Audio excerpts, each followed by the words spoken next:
안녕하십니까, 김종호입니다. 김종호 부동산 TV 제231회 방송을 시작하겠습니다. 오늘의 방송 주제는 재건축, 재개발은 끝까지 가지 말고 시세 차익을 노리고 옮겨가라. 시작하기 전에 구독, 알림, 좋아요를 눌러주시면 더 좋은 방송으로 보답해 드리겠습니다. 감사합니다. 먼저 부동산 신정보를 전해드립니다. 아시아경제신문의 황서율 기자가 10월 3일 날 보도를 했습니다. 한강변 단지는 그래도 오른다. 반포 주공 1단지 73억 원의 매매. 10월 6일 전용 140.13 평방미터 42.5평형입니다. 73억에 매매가 됐습니다. 10월 3일에는 71억 5천에 매매가 되었고, 지난 5월 달에는 69억에 매매가 됐습니다. 그래서 5개월 만에 4억이 올랐습니다. 반포 주공 1단지는 2017년 시행 인가 후 3년 이상 착공이 진행되지 않았기 때문에 3년 이상 소유자 매물은 착공 전 재건축 조합원 지위 양도가 가능합니다. 윤수민 부동산 전문가는 한강변 고가 단지 신고가 찍는 건 결국 희소성에서 나오는 차별성 때문이고, 반포 주공이나 압구정 현대 아파트는 재건축 중에서도 좋은 단지고, 청담사이는 신축 중에서 대체 불가능한 지역이다 보니 희소성이라는 가치가 가격에 반영된 것이라고 했습니다. 다음, 한국경제신문의 하헌영 기자가 10월 3일 날 보도를 했는데요. 재건축 초과 이익 부담 완화에도 조합들 기대 못 미쳐. 재건축 길잡이. 서울 재건축 아파트 감면폭 39% 수준. 여전히 수억대 부담금. 다음, 아시아 경제신문의 차완용 기자가 10월 7일자로 보도를 했습니다. 대구시는 아파트 공급 과잉이 이어지면서 아파트값 하락이 본격화되고 있다. 연말까지 1만여 가구가 추가 분양 예정으로 미분양 증가와 가격 하락은 계속될 것이란 전망입니다. 다음, 머니투데이 유음식 배규민 기자가 10월 7일자로 보도를 했는데요. 금리 인상 여파로 없어서 못 팔 정도로 귀한 몸이던 꼬마 빌딩의 인기에 한파가 불어닥치고 있다. 박지민 부동산 전문가는 최근 단기간에 금리가 높아져 이자 부담이 커졌고 집값이 하락하는 추세여서 분양가보다 더 떨어질 수 있다는 위기감이 반영된 결과 같다고 분석을 했습니다. 서울 시내 꼬마 빌딩도 매매 거래량이 45건에 그쳤습니다. 김윤수 전문가는 강남 핵심 위치 등 입지가 좋은 곳은 가격 방어를 하겠지만 외곽 지역은 가격 하락 등 영향을 받을 수밖에 없어 입지에 따른 온도차가 심화할 것이라고 전망을 했습니다. 금년도 4월 달에 230건이 거래되었고 7월에는 125건, 8월에는 99건으로 급감을 했습니다. 다음, 재테크 포트폴리오에 대해서 말씀드리겠습니다. 포트폴리오는 예금, 적금, 주식, 부동산을 말하는 것입니다. 달러 한화 환율이 1대 1,400원을 돌파를 했습니다. 환율 상승 시 수출은 유리하나 수입은 불리합니다. 환율 상승 시에 한국에 외국 자금들이 투자를 하지 않습니다. 경기는 불황이고 금리는 계속 상승을 합니다. 삼성전자 주식이 일주당 7만원에서 5만 2천원대로 떨어졌고, 네이버 주식도 일주당 40만원에서 20만원으로 하락이 되었습니다. 주식 폭락 시 본전 생각에 팔고 빠질 수도 없는 것입니다. 건설 경기를 불경기 때 이 경기를 부양하기 위해서 건설사를 지원해주고 활성화해주는 것이죠. 건설사는 공사 수주량을 맞추어야 보조금이 나옵니다. 지금 금리가 연간 대출 이자 기준 4에서 5% 수준입니다.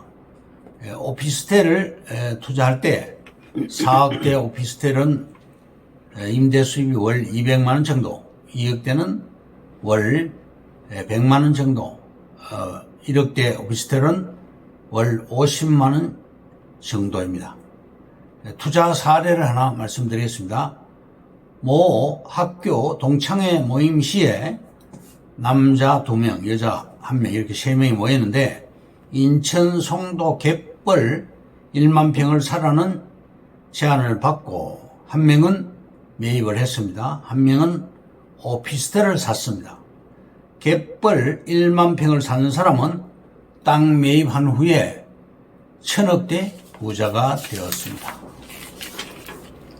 또 오피스텔을 계속 매입한 사람은 오피스텔 60개를 보유를 하게 되었고 60억대 부자가 되었죠. 오피스텔하고 토지하고는 엄청난 차이가 납니다. 송도 땅 10,000평을 산 사람은 개발로 인하여 1,000억대 갑부가 되었습니다. 땅 부자들, 수도권 신도시의 그린벨트 땅 소유한 사람들이 엄청난 돈을 보상을 받았습니다. 수도권은 인구 집중과 1인 가구 증가로 아파트 사업 부지가 필요합니다. 그래서 신도시를 개발하는 것이죠. 아파트 사업 부지는 그린벨트 토지가 아니면 아파트 부지를 확보할 수가 없습니다.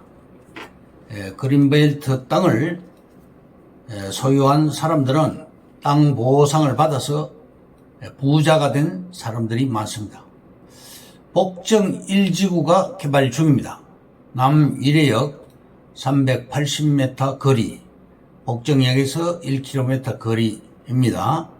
복정역에는 복합환승센터가 지금 개발 중입니다.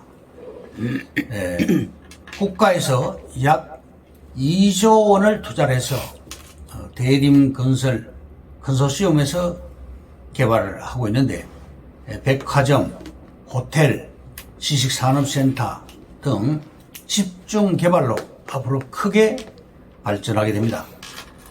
개발 확정지 투자로 부자된 사례를 말씀드리겠습니다. A씨는 개발 전 토지를 2,000평을 여러 명이 16명이 지분 투자를 해서 지인들과 같이 지분을 매입을 했습니다. 2,000평에 35억을 투자를 해서 보상 목적으로 3기 신도시 땅을 샀고 2,000평에 비닐하우스를 지어서 농사를 지었습니다. 그 대신에 수용되어서 대토 방식, 즉 환지 방식으로 땅을 받았습니다. 그런데 그 땅이 상업지였고 나중에 건축이 될 시에는 그 땅이 평당 1억이 되는 것입니다. 예를 들면 위례역, 남위례역이나 복정역, 역세권 같은 것도 입지가 엄청나게 좋아서 돈이 되는 지역입니다. B씨는 판교, 금토동, 청계산 일대 임야 42만 평에 들어갔습니다. 약 4천여 명이 같이 투자가 되었고, 그런데 이 임야는 경사도가 높고 표고가 500m 이상 이어서 개발이 불가능합니다. 그래서 돈이 안 되는 것입니다. 이 땅은 사회적인 물의를 크게 일으킨 곳입니다. 공동 등기의 경우 100% 동의를 해야 개발이 가능합니다. 그렇지만 개별 지분 등기의 경우는 2분의 1 이상만 동의를 하면 개발이 가능합니다. 경사도가 17도 이하라야 되고 표고도 해발 160m 이하라야 됩니다. 보호 수목이 없어야 되고 농업 적성도와 임업 적성도에도 하자가 없어야 됩니다. 또 수질 등 규제가 많이 있습니다. 청계산 42만 평은 개발이 불가능합니다. 또 광명역 취락지구 주변 땅과 복정역 남위례역 주변 취락지구 옆 땅, 이런 땅들은 미래 비전이 굉장히 좋습니다. 하남시에 있는 이옥진 대표가 운영하고 있는 가야공원 이 일대도 이 땅으로 인해서 이옥진 씨는 천억대 부자가 되었습니다. 남양주 왕숙 신도시 주변 땅도 그 신도시 경계선에 있는 땅들은 굉장히 유망합니다. 조금 전에 사례를 들어드린 송도 갯벌 만평 매입한 사람도 천억대 부자가 된 것입니다. 그러면 오늘의 방송 주제인 재건축, 재개발은 끝까지 가지 말고 시세 차익을 노리고 더 빨리 더 좋은 곳으로 옮겨가라에 대해서 말씀드립니다. 첫째, 최고의 투자는 분산 투자이다. 둘째, 토지 시장은 블루오션이다. 셋째, 용도는 도시 지역은 자연 녹지가 좋고 비도시 지역은 계획 관리가 좋습니다. 넷째, 월세 받는 토지보다 시세 차익을 노려라. 다섯 번째, 수도권이 좋다. 수도권이 아니어도 기회는 많다. 여섯 번째, 제5차 국토종합계획과 제4차 국가철도망 구축 계획을 공부를 하라. 국가철도망 구축 계획으로 한 발 앞선 투자자가 되기 바랍니다. 제4차 계획은 2021년부터 2030년까지입니다. 국가의 계획은 늦어질 수는 있어도 반드시 실시합니다. 일곱 번째, 땅값 결정은 첫째, 교통, 도로와 철도입니다. 둘째, 산업단지, 셋째, 택지개발지구, 넷째, 인구가 결정을 합니다. 10km 이내 지역에 IC 2개 정도가 있고 전철 역세권이 1개 정도가 있고 국가산업단지가 2개 이상이 있고 택지개발지구가 1개 이상 있는 지역이 좋고 5km 이내면 훨씬 더 좋습니다.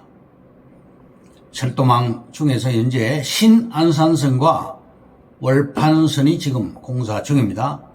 GTX A, B, C, D, E, F 노선까지 지금 얘기가 나오고 있는데 이 GTX 역세권도 굉장히 좋습니다. 여덟 번째, 재건축, 재개발은 끝까지 가지 말고 시세 차익을 노리고 더 빨리 더 좋은 곳으로 옮겨가라. 비싸게 사서 더 비싸게 팔자. 9번째, 편견을 버리자. 땅값은 안 떨어진다. 과거 문재인 정권 출범 후에 2년 안에 땅값이 무려 2,000조가 올랐습니다. 10번째, 명사들의 한마디를 소개하겠습니다. 셰익스피어는 험한 언덕길을 올라갈 때 처음에는 천천히 걷는 것이 좋다고 했습니다. 슐러라는 사람은 돈 때문에라는 말은 단지 변명일 뿐이다 라고 주장했습니다. 프랭클린은 100년 살 것처럼 일하고 내일 죽을 것처럼 기도를 하라 했습니다. 마리 뉴스는 일하는 고통이야말로 진정한 기쁨이다. 고리키는 일이 즐겁다면 일해서 얻는 것은 무엇이든 기분 좋은 것이다. 일의 고생이 크면 클수록 그 상쾌함도 한결 더하다. 세네카는 자기 자신을 이길 수 있는 저력을 가진 사람이 강하다고 주장을 했습니다. 볼테르는 말하기를 결론은 게으름과 바르지 못한 행실, 빈곤, 이 세 가지 악에서 우리를 구해준다고 주장을 했습니다. 이것으로 김종호 부동산 TV 제231회 방송을 마칩니다. 김종호였습니다. 감사합니다.